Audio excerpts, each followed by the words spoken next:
Minutos y tal cual lo habíamos anunciado, estamos en directo pues desde la capital de la República hasta aquí, hasta la capital histórica del Perú, el Cusco, con el doctor Franklin. Él es pues Cornejo, por supuesto, es el docente, doctor en comunicación, y él es uno de los más detallistas, ¿no? En el análisis político también de lo que sucede a nivel nacional. ¿Qué es lo que pasará en nuestro país? Doctor Franklin Cornejo, después de buen tiempo, un gusto saludarlo desde Expresión del Perú Profundo de Radio Inti Raymi, aquí en la capital histórica del Perú, en el Cusco. Buenos días. Buenos días, César. Un gusto escucharte también después de un buen tiempo. Qué gusto saber que estás aquí en la radio. Y bueno, y a través tuyo, pues saludar a toda la audiencia de la radio. Mucho gusto.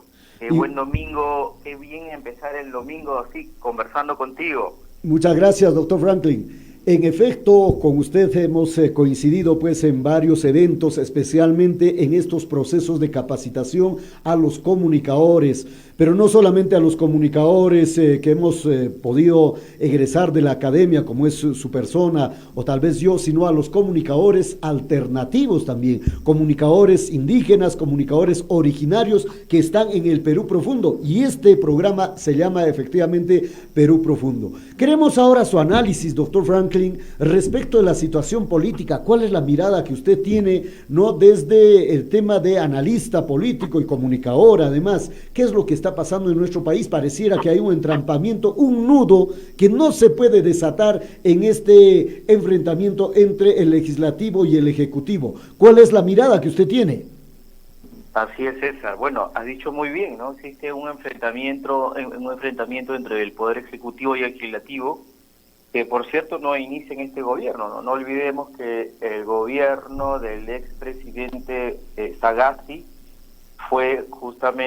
surgió por ese enfrentamiento entre el Poder Ejecutivo y el Legislativo, ¿no? Y en ese momento se realizaron elecciones internas, votaciones dentro del Congreso, y fue elegido el presidente en ese momento Sagasti en el Congreso, ¿no? Claro. ¿Verdad? Es más, una noche previa, me acuerdo, 2 noches previas, todo daba a entender que iba a ser elegida Rocío Silva Santisteban, pero luego, ¿no?, de acuerdo detrás de la mesa, sale elegido, bueno, no se dieron los acuerdos entre los grupos de las bancadas del Congreso y eligen a Francisco Sagasti. Entonces, es un enfrentamiento que además tiene un poquito más, si vemos con perspectiva y retrospectiva, empieza más o menos con Pedro Pablo Kuczynski, ¿no? Entonces, no es un enfrentamiento que de ahora, ¿no? Ahora, ¿no? Creo que eso hay que verlo y entenderlo, y también hay que entender esto como me parece que es un choque de poderes, pues, ¿no? Entonces, el choque de poderes no tiene solamente un solo acto, no tiene muchos actos, y esos actos se han convertido ya en cíclicos. Uno dice, son coyunturas, ¿no? Parecerían que son momentos, pero en realidad son procesos cíclicos donde lamentablemente este enfrentamiento no tiene aparentemente salida. Se ven algunas salidas, como esta que dicen, bueno, que se vayan todos y convocar a elecciones generales, pero yo creo que hay algunas características que permiten entender este enfrentamiento, ¿no? Una de ellas, recuerdo mucho una conversación con un periodista que estuvo vinculado a este medio Cuarto Poder, un periodista de investigación, y él hacía notar que, por ejemplo, cómo es que en este tipo de en las elecciones, ¿no?, en los momentos electorales, es cuando se ve la fuerza que tienen ciertos grupos, ¿no?, más vinculados por supuesto a la derecha, donde hay mucha tendencia de generar confrontación y polarización. Claro. Yo creo que hay una fuerte polarización. Este enfrentamiento tiene como que una continuidad en la polarización, ¿no? Claro, doctor Pero estamos Franklin, en este momento, ¿no? justo con lo que usted dice, entonces esta crisis, este enfrentamiento entre el Congreso y el Ejecutivo no es de ahora, ¿no? No es de ahora, bien Así usted lo es. ha señalado, nos ha recordado los detalles, pero eso no nos habla de una crisis entonces de la clase política en general, no nos habla también de una crisis del modelo, porque a ver, se enfrenta el Congreso con el Ejecutivo, pero tras de ambos, tanto del Ejecutivo, tanto del Congreso, en realidad hay grupos, hay intereses, ¿no? Hay quienes dicen no hay que tocar el modelo económico, el modelo político, social, y otros que dicen ya basta, hay que hacer un cambio, no podemos seguir con esta constitución. En realidad, esto nos estaría hablando de esa crisis que lamentablemente pareciera no tener una salida. Tal cual, tal cual. Es decir, si vemos a nuestros vecinos, vea usted las movilizaciones que se han dado pues en Chile, ¿no?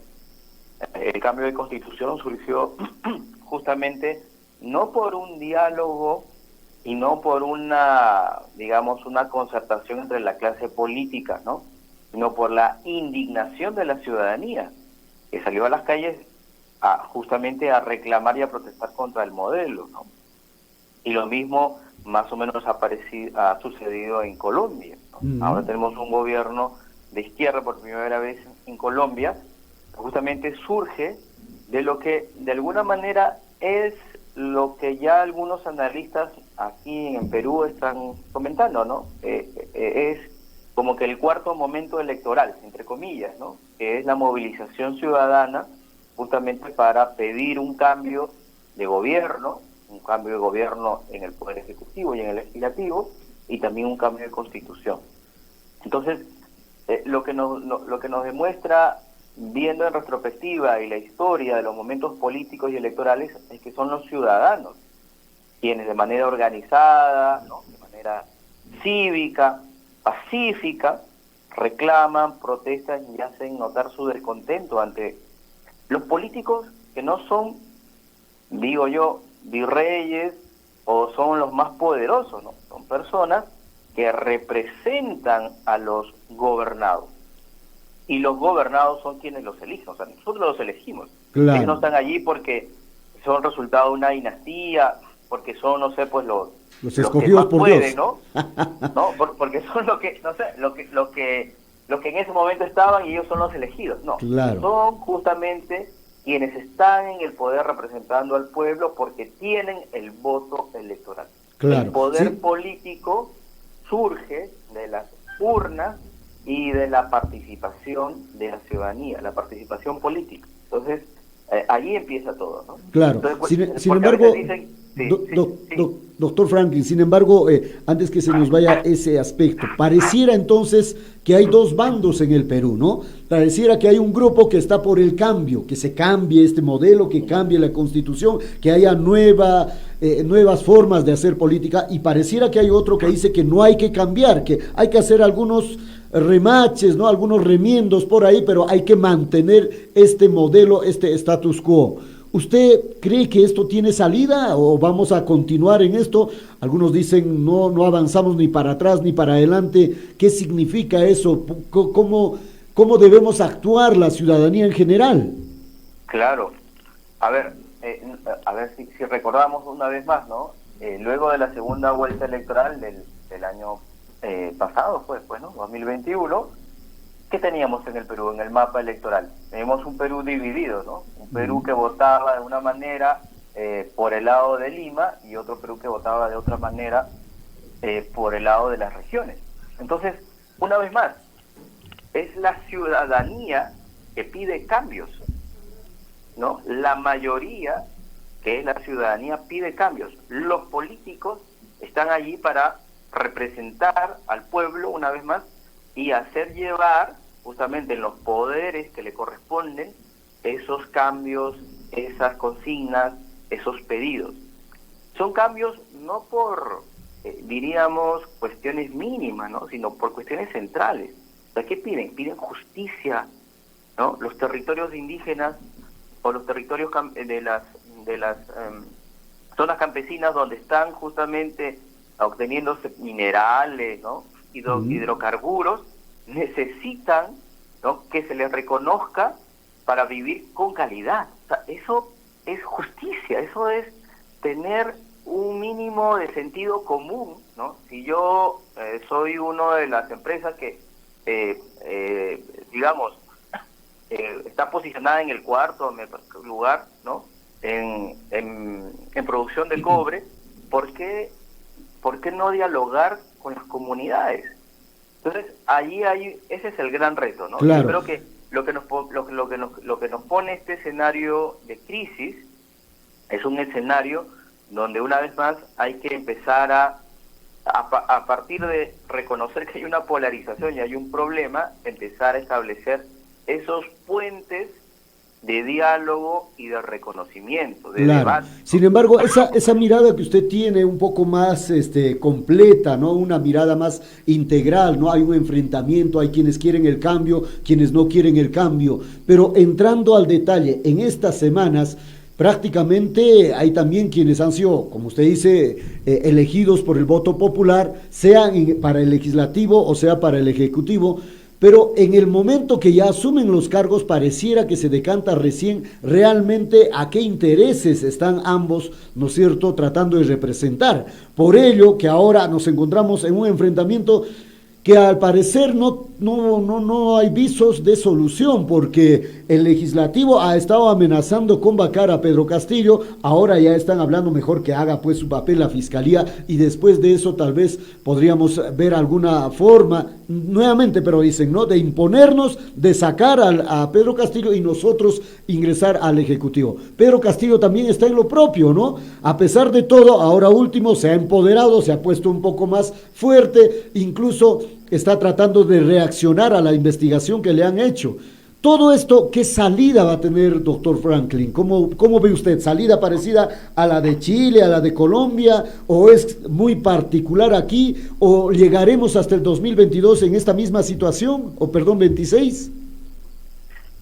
Es verdad, ahí bueno, varios escenarios, ¿no?, que se pueden proyectar allí. Bueno, uno es que el legislativo de alguna manera logre los votos necesarios para vacar, ¿no?, al presidente. El otro escenario es que el presidente cierre el Congreso, ¿no? Y el otro escenario, el tercer escenario, es que se realice una movilización de la ciudadanía y que pida pues un adelanto de elecciones, ¿no? Y que se vayan todos. Claro, y que se vayan todos. Son los tres escenarios. No hay otro escenario más. Bueno, un cuarto escenario pues sería un golpe de Estado, ¿no? Entonces son 4 escenarios. Yo creo que son los 4 escenarios. Quienes creemos en la democracia, ¿verdad?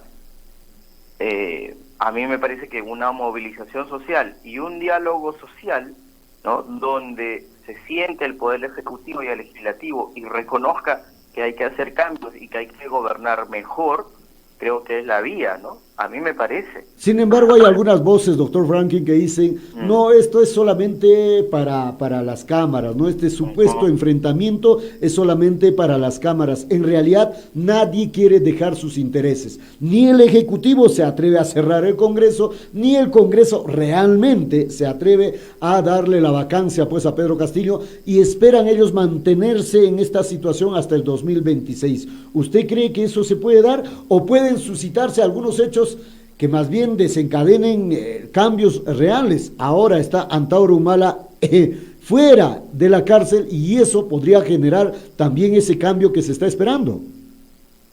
Claro, bueno, en el caso de la figura de Antauro Humala, pues es una persona bastante cuestionada, ¿no? Una persona que después de 16, 17 años en la cárcel dice que él no se arrepiente de haber, digamos, cometido el asesinato de policías, es una persona con esa catadura moral, ¿no? Que sin embargo, doctor Franklin, tiene todo un aparente respaldo en la población. Mire lo que usted nos dice, ¿no? No solamente es eso, ¿no? Por ejemplo, Antauro Humala ha dicho que a los corruptos habría que fusilarlos, ¿no? Y algunos dicen, parece ser hasta un psicópata, pero la gente está tan cansada de la actual representación política de uno y de otro lado, que muchos dicen Antauro Humala es el futuro presidente en cualquier elección a la que se presente. No, yo creo que es el futuro candidato, sí. Ya. Futuro presidente, no. Y habría que ver qué gente, ¿no? ¿Quiénes lo respaldan? Porque de repente son los más violentos, ¿no? el mismo que, no sé, pues patea a su mujer en su casa, el mismo que corrompe, el mismo que justamente patea el tablero democrático, para ese tipo de personas, seguramente este tipo de candidatos es el ideal. Pero Interesante para, pero para nosotros que estamos queriendo un país, ¿no?, dialogante, que reconozca su diversidad cultural, que sea un país civil, digno, con bienestar, ese tipo de candidato pues no va a representar a un país. Claro, pero ¿usted cree que entonces va a aparecer algún otro líder, que no va a pasar nada con Antauro Humala, que se va a lograr conversar en esta situación, en este nudo en el que nos encontramos, que sí hay otras salidas? Mire, no se olvide usted que el Perú es un país de outsider, ¿no? Entonces, Antauro Humala tal vez ya no es un outsider en este momento. Estoy seguro que hay muchos ciudadanos en el país, de Lima, de las regiones, que tienen perfiles interesantes para ser representantes, ¿no? Y es más, tienen que haberlos. ¿Puede usted nombrarnos uno o dos, cuatro, ¿no? uno o dos, por ejemplo?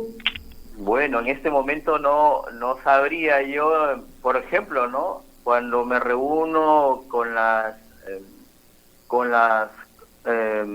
organizaciones, ¿no?, de radialistas, ¿no?, indígenas, yo veo personas interesantes, con perfiles interesantes para el diálogo, ¿no? Hace poco terminaba yo una investigación sobre el pueblo aguajún, ¿no? Y la comunicación que ellos tienen es una comunicación sobre todo política, donde defienden el sentido de comunidad. Y eso es lo que dice la comunicación política, ¿no? La comunicación política no es persuadir para que me den mi voto y yo ser el salvador del mundo. No, es para que me den mi voto, yo sea representante del pueblo, y una vez que esté en el poder, sirva a mi país. Entonces, se necesita gente preparada, con perfil, con vocación de servicio, ¿no?, con sentido de comunidad. Si alguien me dice que ese tipo de modelos no funciona, entonces estamos hablando de que quieren una persona que tenga otro perfil y que no haga política, porque política es quien sirve al pueblo y quien sirva a la comunidad, ¿no? Entonces, y yo sé que, y no solamente en el Perú, en otras partes del mundo hay problemas justamente en el sentido de gobernanza, porque quienes están en el poder no representan los intereses de la mayoría. Entonces, me parece que estamos también, en las crisis uno aprende y se da cuenta que debe ser mucho más atento, tener mayor información para tomar decisiones y darle el voto a un político. Claro. Me parece que las crisis ayudan en eso también. Exacto. Las crisis, ojalá, ¿no? Lo ideal fuera que las crisis más bien se conviertan en oportunidades justamente para mejorar, para ir para adelante, para lograr los cambios. Y en ese escenario, doctor Franklin, podemos usted y yo no estar de acuerdo en algunos temas, en algunas apreciaciones, por ejemplo, en la situación de Antauro. Pero, ¿cuál es su opinión de usted del papel de los medios de comunicación? Usted es doctor en comunicación, hemos coincidido con usted en varios eventos, yo he sido en su momento, hasta el año pasado, también parte de la dirigencia de la Red de Comunicadores Indígenas del Perú. ¿Cómo ve usted el papel de los medios de comunicación de Lima y el papel de los medios de comunicación y de los comunicadores del Perú profundo? Bueno, por un lado vivimos en una situación de medios concentrados, y la concentración de medios, como dirían, pues pisa fuerte, ¿no? Y los medios concentrados ya no son solamente empresas periodísticas, sino que hoy en día son actores políticos. Y son actores políticos que tienen, por cierto, una posición más vinculada a grupos de derecha, ¿no?, y en algunos casos de extrema derecha, donde vemos ahora discursos de odio, y eso es muy peligroso para la sociedad democrática, ¿no? Por otro lado, felizmente tenemos medios independientes, que está donde hay periodistas de investigación, y de donde han salido pues investigaciones muy interesantes, como los cuellos blancos del puerto, donde se conoció también los casos del Lavajato, y donde hay una comunidad de periodistas que realmente tienen una vocación, lo digo a partir de investigaciones que he hecho, ¿no? Claro. Una vocación con un sentido democrático. Aquí la palabra clave es democracia. y la palabra clave también es comunidad.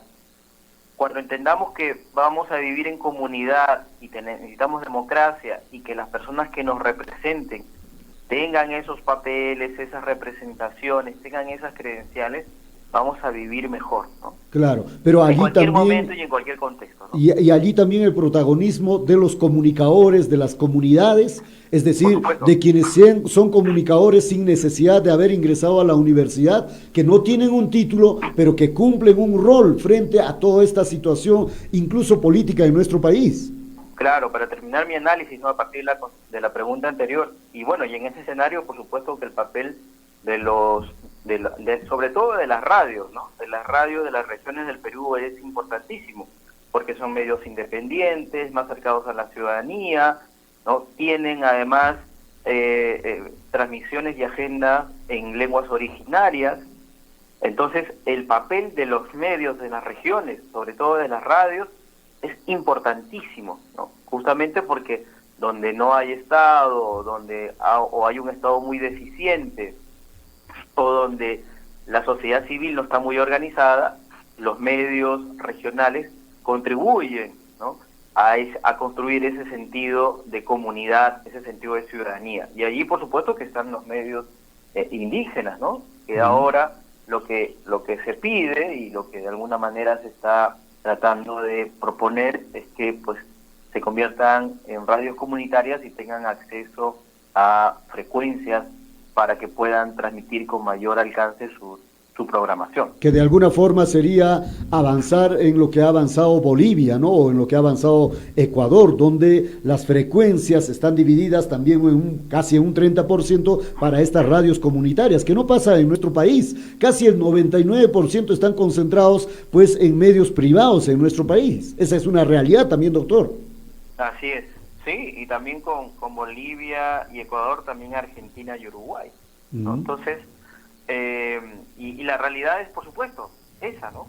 Hacer más plural el diálogo, hacer más plural el contenido, lo que se dice, lo que se comenta, ¿no? No podemos imaginarnos que pues todo lo que se maneja en Lima es lo que se piensa, lo que se decide y lo que se ve, ¿no? Y para eso tenemos que ver, ¿sí? Para eso también habrá que ver en el análisis que usted hacía, la necesidad de algunos nuevos líderes o representantes de la política que tengan también esa claridad, ¿no?, que entiendan que Lima no lo es todo, ¿no?, que existe el Perú profundo y que al margen de sus intereses debieran de anteponer los intereses justamente de la población. Sí, a mí me parece que el Perú profundo siempre ha tenido una fuerza, y sobre todo el Perú profundo del sur, políticamente hablando también. Entonces, a mí me parece que son las fuerzas cívicas republicanas las que tienen que pensar en tener una propuesta política y presentarse a las elecciones. Yo creo que es eso, ¿no? Cuando hablamos de que pueden haber otros líderes y pueden existir otras propuestas, es que en un escenario democrático es así, hay alternancia de poder. No podemos pensar que un solo grupo va a gobernar 15, 20, 30, 35 años, no es así. O sea, tenemos que acostumbrarnos a pensar que cada 5 años tiene que haber cambio de poder, tiene que haber alternancia de líderes y tienen que lógicamente aparecer otros líderes, porque claro, es así. tiene que haber nuevas ciudadana. propuestas. Tienen que haber propuestas donde no hay líderes, donde no hay alternancia democrática, donde no hay movimientos políticos o partidos políticos. Ese es un terreno fértil para los dictadores, para los vivos, para los mafiosos. O sea, tenemos que aprender eso. Y hacer ciudadanía, yo no lo voy a hacer, no me toca a mí, no me corresponde. No, todos tenemos que estar de tenemos que manera. Participar y ejercer nuestra ciudadanía. Así es, muy bien. Tal cual, mi estimado César. Claro, doctor Franklin, le agradecemos solamente en su última despedida, por favor, y que pueda hacer esto continuo, además estos diálogos con usted. ¿Le ve usted alguna salida de esos escenarios en los que hablábamos? ¿Qué cree usted que es lo que va a pasar las próximas semanas? ¿Se impone el Ejecutivo, el Legislativo o se van todos para sus casas? A mí me gustaría que se vayan todos para su casa, sí, esa es mi opinión personal, ¿no? Pero ¿Y no le da miedo, doctor Franklin, que si se van todos y se dan las elecciones, Antauro Humala participe en uno de los partidos y resulte ganador? No me da miedo, no. Yo creo que el Perú es un país que ha salido siempre adelante, ¿no? Siempre hemos salido adelante. Y piense usted en todas aquellas opciones ciudadanas que lograron frenar esas posturas autoritarias, ¿no? Piense usted, por ejemplo, en lo que se hizo aquí en Lima con los Cuatro Suyos, hubo una movilización política. Piense usted en los movimientos ciudadanos contra por ejemplo, los fiscales corruptos. Siempre la ciudadanía y los movimientos sociales ciudadanos han sido claves para recordarnos en el país que somos demócratas y que podemos vivir mejor. Muy bien. Entonces, miedo, Muy bien. quien tiene miedo es porque se está dejando llevar por algún tipo de mensajes concentrados o ideologizados. Perfecto. Tendenciosamente, ¿no? Claro. Muchísimas gracias, doctor Franklin. Habrá que ver qué pasa y habrá que ir haciendo el análisis respecto de este personaje también que es Antauro Humala. Muchas gracias, un gran abrazo desde el Cusco, desde Expresión del Perú Profundo de Radio Inti Raymi.